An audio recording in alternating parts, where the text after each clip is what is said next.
Dragon fruit నుంచి ఎప్పటి నుంచో సీడ్స్ ఎక్స్ట్రాక్ట్ చేసి మొక్కలు వేద్దామని ప్లాను, బట్ అవ్వలేదు. ఈసారి మళ్ళీ ట్రై చేస్తున్నా. ఇలా కొన్ని సీడ్స్ ఎక్స్ట్రాక్ట్ చేసి కాసేపు ఎండలో పెట్టా, అవి ఇంక ఎండట్లేదని వాటర్లో పెట్టేసి కొన్ని సీడ్స్ అయ్యాక దాన్ని టిష్యూ పేపర్లో వేసేసాను. టిష్యూలో కూడా వేసి మొలకలు వచ్చాక వేయొచ్చు, బట్ అలా బతుకుతాయో లేదో అన్నట్టు ఈసారి సాయిల్లో వేద్దామని. ఇలా టిష్యూలో వేస్తే ఇవన్నీ మొత్తం ఎండిపోయి టిష్యూకి అంటిపోయినాయి, అస్సలు రాలేదు.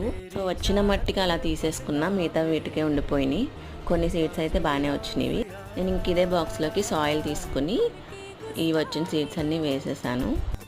కొన్ని సీడ్స్ అయితే వేస్తాను, ఇంకా టిష్యూ పేపర్లో మిగిలినవి కూడా ముక్కలు అవి కూడా వేసేసి మళ్ళీ లైట్గా పైన సాయిల్ చల్లేసి వాటర్ పోసేసాను. చూద్దాం మరి ఎన్ని రోజులకి ఇవి స్ప్రౌట్స్ వస్తాయో లేదో చూద్దాం. అసలు కొద్దిగా టైం అయితే పడుతుంది, నేను వెయిట్ చేస్తాను, మళ్ళీ మీరు కూడా వెయిట్ చేయండి.